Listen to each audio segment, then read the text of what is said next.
Good morning. It's the morning after the night before when the transfer deadline shut. You all saw my video. I wasn't happy. I've calmed down a bit now, don't worry. And I am actually going to try and find the positives today, because all we can do now, as I said in the video, is support Vitor Pereira and the players. I'm going to try and not mention he who should not be named in the higher up departments, because people get really upset when I do. But today we're going to talk about Pedro Lima. His loan is being announced.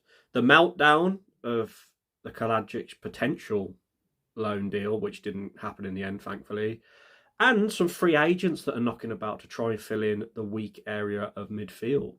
But let's start with Pedro Lima, the 19-year-old Brazilian right wing back. If you remember back when we signed him for £8.4 million, we got him off Chelsea, really. Chelsea wanted him, but we managed to sweep in and get him, convince him to come to us.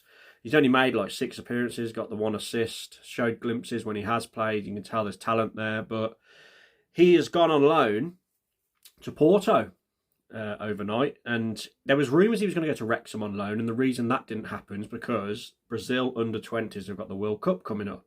So he was going to go to that. So that's why the Wrexham deal didn't come off. But if you're to believe reports, he's actually been dropped from the Brazil under-20s, which I'm sure he's absolutely devastated about. So he's gone to Porto on loan. He's going to train with the first team and play for their B team as well if needed. And he's just, getting away. All his wages will be paid by Porto, and there's no cost for the loan, and there's no option for him to sign for Porto. But interesting one that he's gone there and not stayed with us to train and play in the under-23s. But hey ho, that is where Pedro Lima has gone. Best of luck to him. Certainly one for the future when he gets a bit older. Now, Kalajdzic, when I last did my video, I said, look, he is going to go out on loan. At time we're recording on this Tuesday morning, he still hasn't been announced where he has gone, which you'll probably know if you're watching this in the future. But there was rumblings from Alex Crook that West Brom wanted him, and honestly, I lost my head after posting yesterday's video. I saw that, and that was just the tip of the iceberg for me. Thankfully, it didn't happen, but if that would have happened, oh my life, like, it's bad enough that Kalajdzic is going out on loan anyway. For me personally, I would rather let Hwang Hee-chan go, or let him go out on loan and keep Kalajdzic. I think he's looked really good when he's come on. I know Hwang Hee-chan scored against Everton, really good finish, but I think his time's done at Wolves, and he offers nothing else really. He just got no all-round game for me, and he'll just be like third choice now, won't he? Now Adair's come in and Strand Larsen will be coming back. So Kalajdzic to West Brom, those rumours caused a storm. I actually tweeted out, we need to boycott Molineux if that happens. I was a bit over the top, I must admit, but I'm so glad that didn't happen. That would have been an absolute nightmare. Imagine if he'd have scored like 15 to 20 goals, sent them up, and then we'd have gone down. Been an absolute calamity if that would have happened. But I just want to also analyse, before getting on to free agents, I just want to analyse the squad and who's going to cover where. So I'll get it up on screen there, as you can see. So I've tried to put at least 2 people in each position. So in goal, obviously Sarr, Dan Bentley, not David Bentley, as I said in my video yesterday for some reason, and Johnston are the 3 goalkeepers, obviously. Right, centre-back, Doherty and Mosquera. In the middle, Agbadou and Santi Bueno. Totti and Krejci on left centre-back. Krejci might be a starter, you know, either in the middle or on the left, but we'll see. Right wing back, Chechua, Hoover and Rodrigo Gomez. Big battle between those 3. Rodrigo might be the front runner at the moment. Muller-Wolf, Hugo Bueno in the left wing back areas, but obviously Rodrigo Gomez could fill there if needed. 2.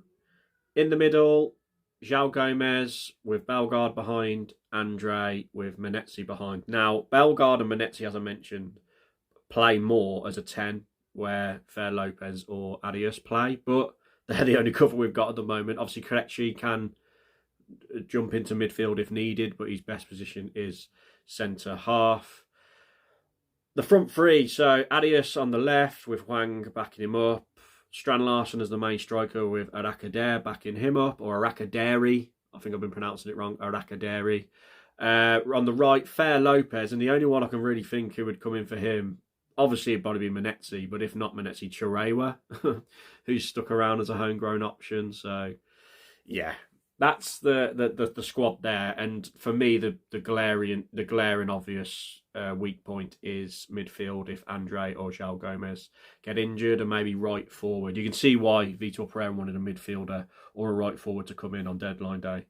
But with no Josh Brownhill, with him turning us down, and if you're to believe reports from Graham Bailey, but I believe he's a bit of a not very reliable journalist, but he seems to think that Brownhill turned us down Monday morning because he didn't believe in the Wolves project. But take that for what you will. But a couple of free agents that are knocking about who could potentially play midfielder as a number 10 is Alex Oxlade-Chamberlain. He's had his contract terminated at Besiktas. He's 32 now. He has been riddled with injuries, but we're getting to a point where we got to a few years ago when we got Diego Costa in up front. We might just need a veteran to come in on a free for a year just to help cover our really bare squad in midfield. So Oxlade-Chamberlain's an option. As I say, Besiktas for a few years since leaving Liverpool, but it hasn't gone to plan there. And another one is Dele Alli. He's only 29, but as we know, since leaving Spurs a few years ago, his career just fell off a cliff. It hasn't helped, obviously, he's had personal struggles, which he did an interview with Gary Neville, who was very honest and candid about that, and it's affected his career. But yeah, since leaving, he went to Everton, didn't work out, went to Besiktas on loan, didn't work out, and then he's just made the one appearances for Como, and now he's left Como, he's a free agent, so could they be options? They both tick the homegrown quota, and we've got 2 spaces left in our squad for homegrown players, so just keep an eye on one of those two. Will Wolves have a desperation signing and get one of those in and on a free? It'd probably be quite big wages, but we need the cover, so we may see this happen. Just like I said, when we got Diego Costa a few years ago, similar situation to that.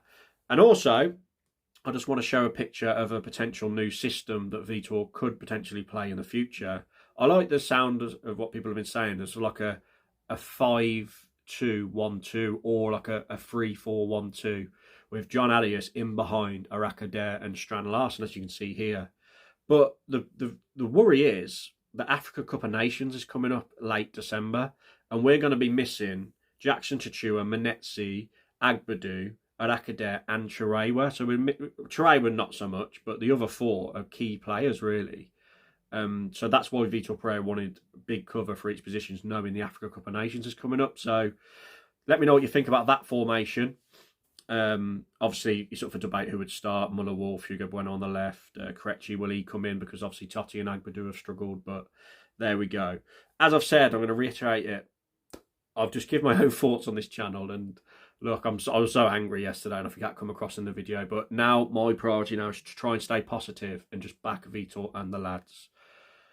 We can only support what's in front of us. They're never going to change the people at the top, or those who should not be named, and hopefully Molineux can try and get behind the boys. I know it's hard, and it probably will be toxic against Leeds if we lose, but there we go.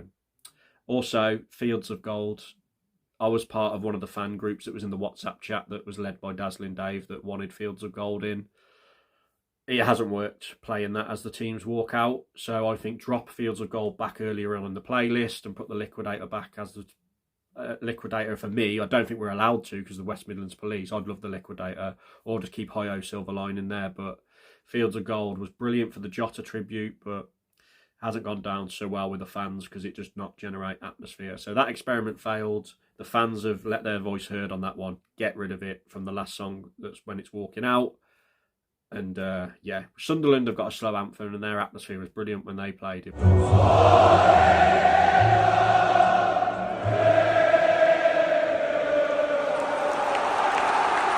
The way the feelings around Wolves at the moment, a slow anthem like that is just not going to work. Anyway, please like the video, everyone. Please subscribe if you're new. Have a great international break, and I'll catch you next video if any news pops up, but I might be having a little bit of a break now because I've done a video every day for a while. Do love it, but a break is needed. Cheers.